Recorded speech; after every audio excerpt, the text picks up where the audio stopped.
Let's take a closer look at the presidential campaign, and for that we are joined by Philip Bump, political reporter for the Washington Post. Philip, good morning. Good morning. So we heard earlier Donald Trump say this was not his worst week, this was not his best week.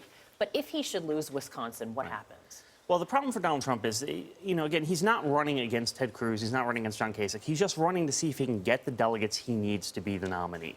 And the problem is there aren't a lot of states left for him to win those delegates. A lot of the states that are left are either winner take all or winner take most. And so the winner of the state will get most of the delegates. That's the case in Wisconsin.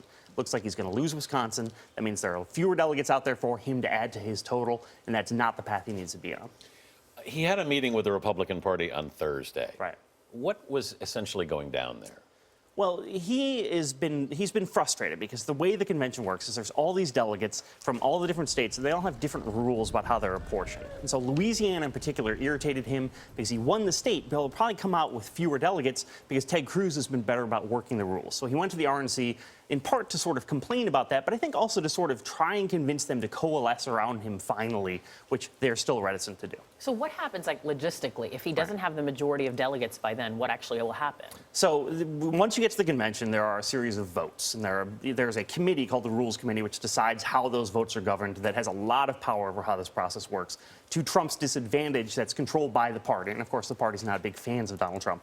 But there will be a vote, and after the first vote, whatever pledged delegates he has, some of them are no longer pledged to him. They can vote for whoever they want to. So what Ted Cruz has done, he's done a very good job of organizing to get delegates who support him, who even if though they go to the convention and have to vote for Trump on the first vote, Cruz is hoping on the second vote or third vote, they'll vote for him. Do you think the party's efforts to slow or stop Trump were helped this week greatly?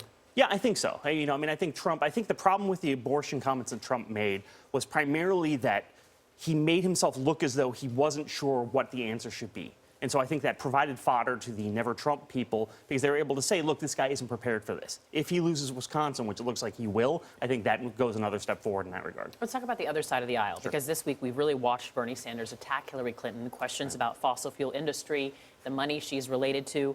How effective has that strategy been for him?